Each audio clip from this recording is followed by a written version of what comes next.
प्रिय छात्रों नमस्कार। आज हम प्रश्नावली 8.1 का प्रश्न क्रमांक 1 हल करेंगे। तो आइए सबसे पहले प्रश्न पढ़ लेते हैं। इसमें दिया गया है एक चतुर्भुज के कोण 3:5:9:13 के अनुपात में हैं। इस चतुर्भुज के सभी कोण ज्ञात कीजिए। तो चूँकि ये पूरा प्रश्न एक चतुर्भुज से संबंधित है, इसलिए हम यहाँ पे एक चतुर्भुज बना लेते हैं और हम इसे ABCD नाम दे देते हैं। इस तरीके से अब क्वेश्चन को हम हल करना स्टार्ट करते हैं। सबसे पहले जो हमें दिया गया है वो हम सबसे पहले लिख लेते हैं। तो हमें दिया गया है चतुर्भुज के कोण 3:5:9:13, तो इसे हम लिख लेते हैं। तो असल में ये जो हमें कोण दिए गए हैं ये अनुपात में दिए गए हैं। इसका मतलब ये हुआ कि कोण A का जो अनुपात है वो 3 है, कोण B का अनुपात जो है वो 5 है और कोण C का अनुपात 9। इसी तरीके से कोण D का अनुपात 13 है। तो यदि हम इसमें कोण A का फिक्स मान बताना चाहें तो हम इसमें किसी अज्ञात राशि का गुणा करेंगे। हम मान लेते हैं कि वो अज्ञात राशि x है। तो अगर हम x मानेंगे तो कोण A का मान हम यहाँ पे लिख सकते हैं, माना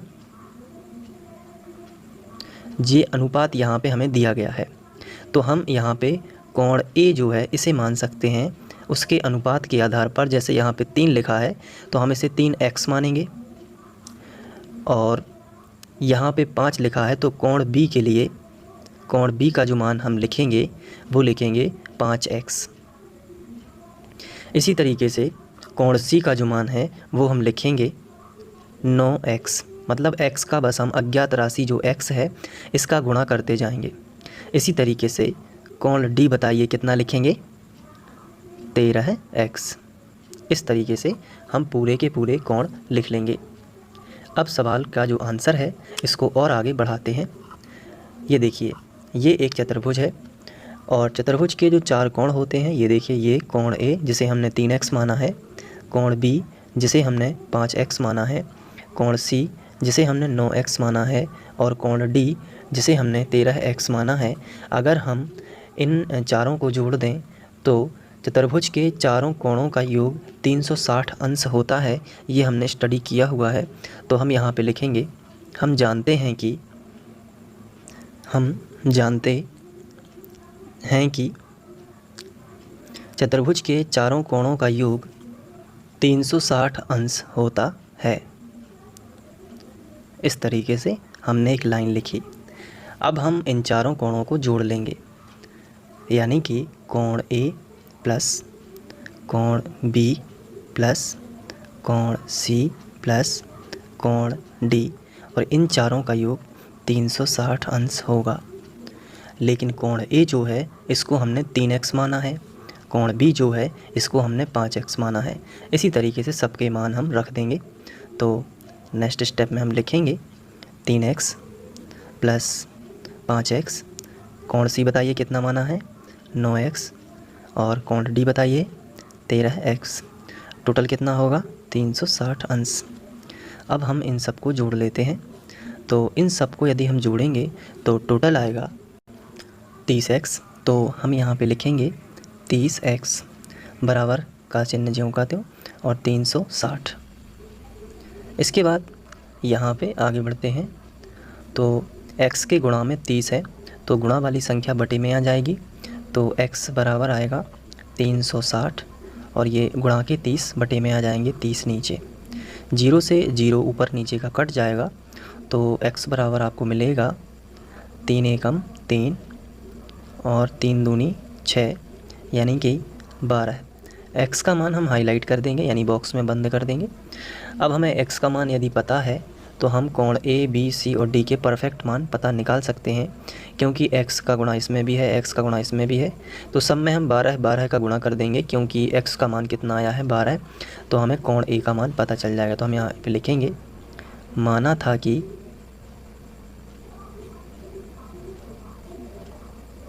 कोण A बराबर कितना माना था, आइए देख लेते हैं। 3x क्या माना था, 3x। तो हम यहाँ पे लिखेंगे कोण A बराबर 3x। x का मान रख देते हैं। तो 3 सबसे पहले ज्यों का त्यों और x की जगह पर x का मान हमने रखा 12 है। तो 12 तिया 36, कितना आया 36 अंश। इसका मतलब ये हुआ कि जो कोण ए है ये 36 अंश था।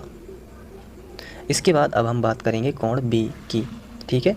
तो यहाँ पे हम लिखेंगे कोण बी बराबर, कोण बी हमने कितना माना है, आइए देख लेते हैं।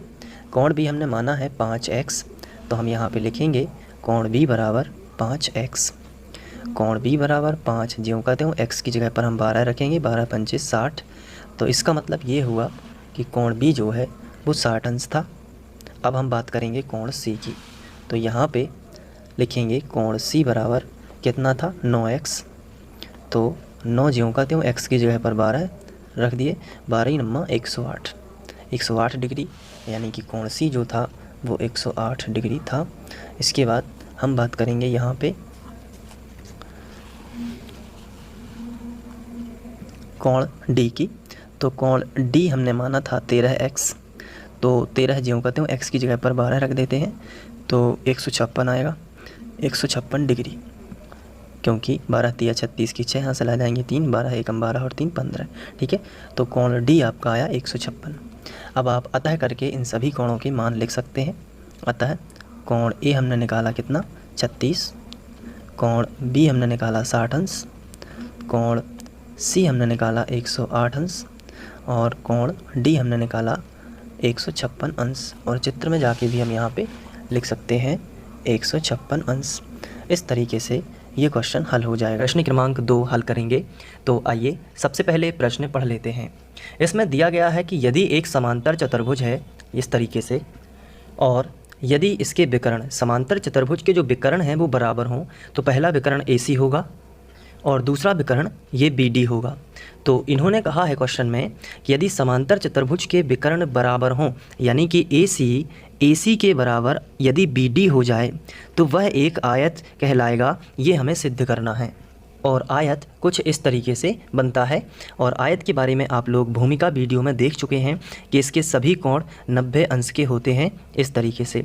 तो एक समांतर चतुर्भुज आयत कब हो सकता है, जब उसके विकर्ण बराबर हों।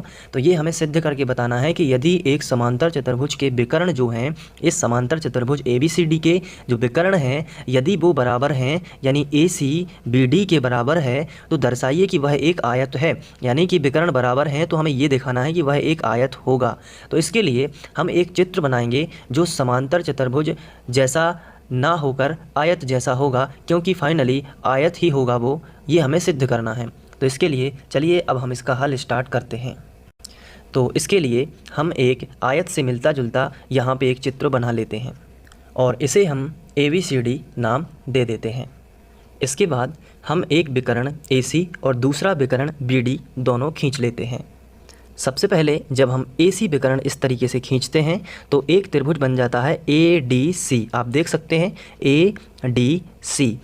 अब हम दूसरा विकर्ण जैसे ही खींचते हैं इस तरीके से तो एक दूसरा त्रिभुज बनेगा BDC, आप देख सकते हैं BDC। तो सबसे पहले हम लिखेंगे जो हमें दिया गया है। तो बताइए हमें क्या दिया गया है। एक समांतर चतुर्भुज ABCD हमें दिया गया है, तो हम यहाँ पे लिखेंगे समांतर चतुर्भुज ABCD में, समांतर चतुर्भुज ABCD में। अब इसमें हमें क्या दिया गया है कि विकर्ण जो हैं वो बराबर हैं। पहला विकर्ण बताइए कौन सा है, A से लेके C तक, यानी कि AC। ये किसके बराबर है बताइए, BD के बराबर। दूसरा विकर्ण जो है BD इसके बराबर है, और ये हमें दिया गया है कि चतुर्भुज के विकर्ण बराबर हैं। अब हमें क्या दर्शाना है, दर्शाना मतलब सिद्ध करना है। तो हम यहाँ पे हेडिंग लगाएंगे सिद्ध करना है इस तरीके से, और यहाँ पे हमें दिखाना है कि जो ABCD है वह एक आयत है, यानी कि ये जो ABCD चतुर्भुज है ना ये एक आयत है। तो हम यहाँ पे लिखेंगे कि सिद्ध करना है ABCD एक आयत है। तो हम यहाँ से लिखेंगे ABCD चतुर्भुज ABCD इस तरीके से लिख देते हैं, एक आयत है, आयत है। इसके बाद जब भी हमें क्वेश्चन में दिया हो दर्शाइए, तो हम हेडिंग डालते हैं उपपत्ति, और जब भी हमें सिद्ध करना होता है तभी हम डालते हैं उपपत्ति। इस तरीके से हमने हेडिंग डाली उपपत्ति, इसका मतलब होता है प्रूफ या प्रमाण। अब इसमें हम दो त्रिभुज लेंगे, बहुत ही सिंपल है। पहला त्रिभुज पहले विकर्ण को लेते हुए और दूसरा त्रिभुज दूसरे विकर्ण को लेते हुए। पहला विकर्ण हमारा कौन सा है, AC, तो हम ले लेते हैं त्रिभुज कौन सा, अगर हम इसको हटाएं तो पहले विकर्ण को लेते हुए हमारा त्रिभुज बनेगा ACD। कौन सा त्रिभुज बनेगा, ACD। तो हम यहाँ पे लिखेंगे त्रिभुज ACD, और दूसरा विकर्ण यदि हम लगा देते हैं, ये देखिए इस तरीके से, तो दूसरा त्रिभुज कौन सा बन जाता है, BDC। BDC, ये देखिए ये त्रिभुज आपको दिख रहा होगा, ये वाला, तो इसको लिखेंगे त्रिभुज VDC में। ये दोनों त्रिभुज हमने लिए। अब इन दोनों त्रिभुजों को हम सर्वांग सम यदि साबित कर पाएंगे तो इस क्वेश्चन को हम आगे बढ़ा के इसको हल कर पाएंगे। तो सर्वांग सम कैसे प्रूव होगा, जब दोनों त्रिभुजों में हमें सर्वांग समता की 3 शर्तें यानी 3 समानताएं हमें मिलेंगी दोनों त्रिभुजों में। तो अगर हम त्रिभुज में देखें, पहला त्रिभुज जो है हमारा, उसका नाम क्या है, ACD। ACD, उसकी जो AC भुजा है, ये हमारे दूसरे त्रिभुज की यदि हम बात करें जो बनता है BDC से, इससे मिलके, तो उसकी ये BD भुजा है, ये दूसरे त्रिभुज की BD भुजा और पहले त्रिभुज की ये AC भुजा, ये दोनों आपस में बराबर है। ये हमें क्वेश्चन में दिया गया है, ये दोनों आपस में बराबर है, ये क्वेश्चन में हमें दिया गया है। तो हम क्या लिखेंगे कि जो AC है हमारा पहला त्रिभुज ACD का जो AC है ना, ये वाला, ये रेड कलर से बना है जो, ये जो AC है ये बराबर है किसके, ये जो वाइट कलर से है ना, ये विकर्ण दूसरा BD के, जो कि हमारा दूसरा त्रिभुज BDC में आता है, BDC में आता है, तो ये BD। तो ये दोनों बराबर होंगे क्योंकि ये हमें दिया गया है, क्वेश्चन में ही दिया गया है कि समांतर चतुर्भुज के विकर्ण यदि बराबर हों, तो हम यहाँ पे लिखेंगे दिया है। दूसरा क्या है, दूसरा आप देखोगे कि ये जो DC भुजा है ये दोनों त्रिभुजों में है। पहले वाले त्रिभुज में बात करें यदि ACD में, अगर आप ध्यान से देखो ACD में, तो ये DC भुजा आ जाती है। ये जो त्रिभुज है ना, ये वाला, इसमें आप देखो, अगर आप देख पा रहे हो, ये वाला त्रिभुज जो है ना ACD पूरा का पूरा, जहाँ पे मैं ये छायांकित कर रहा हूँ, ये वाला, इसमें देखिए आप, ये DC भुजा है ना, और दूसरे विकर्ण को लेके जो दूसरा त्रिभुज बन रहा है ABDC, इसमें ये वाला, ये पूरा त्रिभुज आप देख पा रहे होंगे, इसमें भी ये DC आती है कि नहीं आती है। और हमारे पहले त्रिभुज ADC जब हम पढ़ते हैं तो भी DC आती है। आप यहाँ पे भी देख सकते हैं DC, और यहाँ पे भी DC, एक ही बात है। DC चाहे CD बोल दीजिए, चाहे DC बोल दीजिए, यहाँ पे भी DC है। तो DC उभयनिष्ठ भुजा है। कौन सी भुजा है, उभयनिष्ठ। तो हम यहाँ पे लिखेंगे कि जो DC है वो दोनों त्रिभुजों में आती है, DC बराबर DC। ये कैसी है, उभयनिष्ठ भुजा है। तो यहाँ पे हम वो भी लिख देते हैं, उभयनिष्ठ भुजा है। अब तीसरी समानता और देखनी है। तीसरी समानता बहुत ही सिंपल है। अगर हम ध्यान दें तो हमारा जो चतुर्भुज है वो एक समांतर चतुर्भुज है, ये हमें पहले से ही दिया गया है।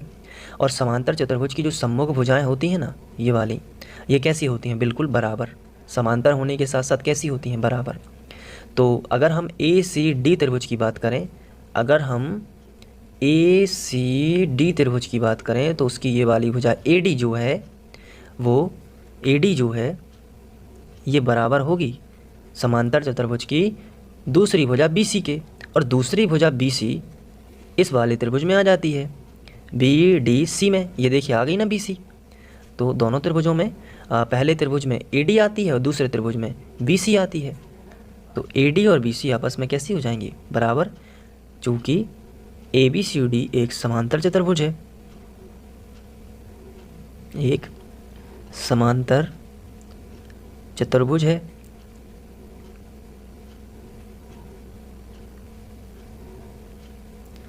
तो ये 3 समानताएं मिल चुकी हैं, अतः दोनों त्रिभुज सर्वांग सम हैं।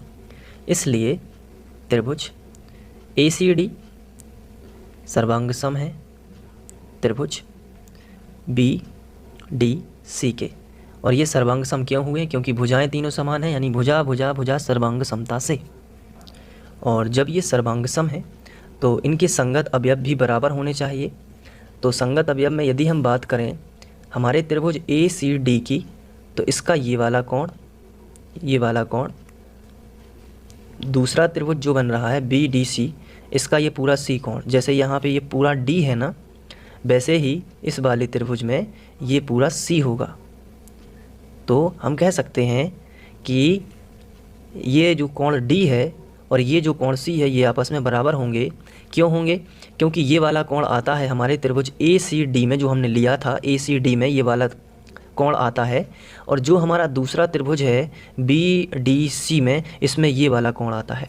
और ये दोनों आपस में बराबर होंगे, क्योंकि एक बार सर्वांग सम होने से बाकी सभी अवयव भी बराबर हो जाते हैं। हम यहाँ पे लिखेंगे तब कोण, अगर हमें ये कोण डी बताना है तो कैसे बताएंगे? बीच में लिखेंगे ना इस कोण डी को, तो लिखेंगे ए डी सी। हम यहाँ पे लिखेंगे कोण ए डी सी बराबर है दूसरे कोण बी सी डी के। इसको यदि हम यहाँ पे लगाएंगे तो हो जाएगा बी सी डी के। तो कोण बी सी डी के ये दोनों आपस में बराबर होंगे, क्योंकि ये सर्वांग सम त्रिभुज के संगत अवयव हैं। अब इसके बाद अगर हम देखें तो ये बी और सी दोनों अंतःकोण हैं, यानी एक ही रेखा के, एक मतलब कि यहाँ पे दो समांतर रेखाएं हैं ना, तो ये एक ही ओर बने हुए हैं, इसलिए हम इन्हें अंतःकोण कहेंगे और इन दोनों का योग 180 होगा। तो हम यहाँ पे लिखेंगे ये दोनों कोण एक ही रेखा DC के एक ही ओर बने हैं, इसलिए दोनों अंतःकोण होंगे, दोनों का योग 180 होगा। तो हम लिख लेते हैं यहाँ पे। तथा अगर हम यहाँ पे देखें तो AD और BC दोनों समांतर रेखाएं भी हैं, तो हम यहाँ पे लिखेंगे दोनों समांतर रेखाएं हैं, इसलिए दोनों का योग यानी इन दोनों का योग 180 होता है। यानी कोण ADC प्लस कोण BCD का योग कितना होगा? 180 अंश। लेकिन चूंकि ये यहाँ पे बराबर हैं तो BCD की जगह पर हम ACD लिख सकते हैं या ACD की जगह पर BCD लिख सकते हैं। तो हम यहाँ पे BCD को रिप्लेस कर देंगे, तो कोण ADC प्लस, और BCD अब नहीं लिखेंगे, इसकी जगह पर हम ADC लिख देते हैं। कोण ADC इन दोनों का योग कितना होगा? 180। अब ACD दोनों दो ACD हो जाएंगे, दो कोण ADC, क्योंकि एक ACD ये है ADC और दूसरा ADC ये है, एक ADC ये है और दूसरा ADC ये है, दोनों मिलकर क्या हो जाएंगे? 2ADC बराबर कितना होगा? 180। ये दो गुणा में है तो ये बटे में आ जाएगा, तो कोण ADC कितना होगा? बराबर 180 बटे कितना? 2। तो कोण ADC कितना होगा? 2 इनाम 18 यानी 90 अंश आएगा। तो ADC कितना आ गया? 90 अंश। तो ADC अगर 90 है तो BDC भी कितना होगा? 90। तो हम लिखेंगे तब कोण BDC भी कितना होगा? 90, क्योंकि दोनों बराबर हैं। जब दो कोण 90 हो जाते हैं किसी चतुर्भुज में तो बाकी के दो अपने आप ही 90 हो जाएंगे और यह एक आयत सिद्ध हो जाएगा। हम लिखेंगे तब चतुर्भुज ABCD के सभी कोण